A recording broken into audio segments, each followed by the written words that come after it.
Good morning, students. Today we will be learning a very interesting poem from the unit My Rights and My Duties. This is going to be our last chapter of the unit, and it is a very refreshing and interesting poem that states that how we can heal the world, how we can make this world a better place. इस world को beautiful और अच्छी जगह कैसे बनाएं.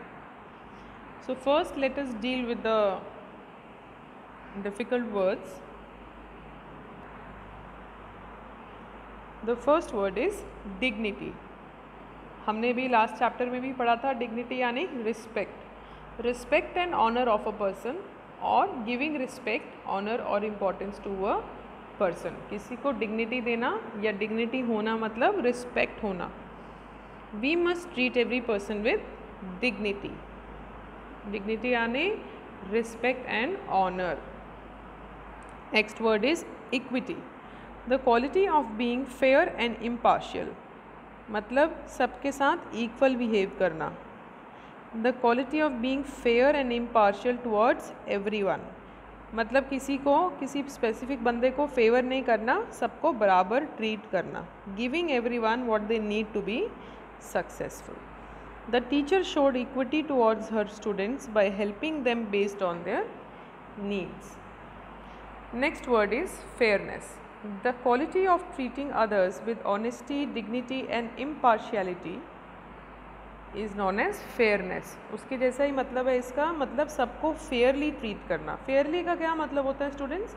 सबको बराबरी से ट्रीट करना, फेयर तरीके से, चीटिंग नहीं करना. The quality of treating others with honesty, respect and impartiality. Teacher आप कभी कभी स्कूल में पार्शियलिटी करती है क्या? हाँ, तो वो पार्शियलिटी नहीं करें, उसको इम्पार्शियलिटी कहते हैं. As a principal, she shows fairness in her behavior. As a principal, वो सबके साथ fair treat करती हैं. Next word is again equality. Treating everyone in the same manner. ये तीनों का मतलब मिलता जुलता होता है students. At home, my mother treats me and my sister with equality. Next is justice. Justice क्या होता है? Treating people in a fair way by following the rules of a country. Justice करना मतलब इसका एग्जैक्टली हिंदी में meaning होता है न्याय करना. Treating people in a fair वे, लोगों को फेयर तरीके से डील करना और अपनी कंट्री के रूल्स को फॉलो करते हुए डील करना, न्याय करना. Justice was given to the victim when the robber was put in jail. Discriminate मतलब भेदभाव करना. टू ट्रीट अ पर्सन और a group of people differently, especially in a worse way than how you treat other people. I do not discriminate on the basis of a person's skin color. मैं किसी को भी उसके colour या किसी cast या किसी और रीज़न की वजह से भेदभाव नहीं करता हूँ. क्या होता है डिस्क्रिमिनेट करना? किसी एक पर्टिकुलर टाइप के या एक ग्रुप के लोगों को अलग तरीके से देखना, अलग नज़र से, और उनको अलग तरीके से ट्रीट करना. Next word is violet. To break और act against something. It can also mean to treat others with disrespect. कोई भी रूल्स को तोड़ना या किसी चीज़ के अगेंस्ट कुछ काम करना को हम वायलेट कहते हैं. राज does not like to violet any rules. राज कोई रूल्स को वायलेट नहीं करता है. तो let's start with the poem. The poems name is heal the world. There is a place in your heart and I know that it is love. And this place could be much brighter then tomorrow. And if you really try you will find there is no need to cry. In this place you will feel there is no hurt or sorrow.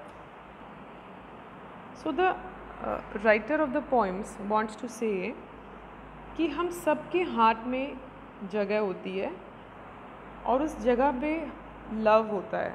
I know, we all know, हम सब के अंदर प्यार भरा है. And this place could be much brighter then tomorrow. And this world where we live, ये जगह could be much brighter than tomorrow, and if you really try you'll find there is no need to cry. ये जगह कल बहुत सुंदर और बेहतर हो सकती है. इफ़ यू रियली ट्राई, अगर आप सच में ट्राई करें, then there is no need to cry. तो हमें कभी भी सैड होने की, रोने की, दुखी होने की ज़रूरत नहीं है. In this place you will feel there is know hurt और सॉरो. अगर आप अपने पर्सपेक्टिव को, दुनिया के पर्सपेक्टिव को देखने का नज़रिया चेंज करें, तो आपको लगेगा कि यहाँ कभी आपको सैड होने की ज़रूरत नहीं है. यहाँ पे कोई हर्ट, कोई दुख यहाँ पे नहीं है. There are ways to get there if you care enough for the living.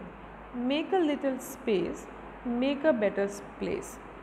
So students, this place might be a good happy place for you being students, but for many people this place, this world is a very dark place. इस दुनिया में बहुत सारे दुख, बहुत सारे सुख होते हैं. तो उन्हीं दुख से रिलेटेड ये पोएम है, और वो जो पोइट है वो हम सबको पॉजिटिविटी देना चाह रहा है, और वो कहना चाह रहा है कि we can make this world a better place. वो कह रहे हैं कि there are ways to get there. अगर आप कुछ करना चाहते हो लाइफ में लेकिन आप नहीं कर पा रहे हो, तो there are always ways to get there. There are हमेशा तरीके होते हैं अपनी मंजिल तक पहुंचने के. If you care enough for the living, make a little space, make a better place. अगर आपको सच में चिंता है अपनी लिविंग की, तो थोड़ा स्पेस और थोड़ा प्लेस बना के हम अपने काम को सिद्ध कर सकते हैं, अपनी मंजिल तक पहुंच सकते हैं.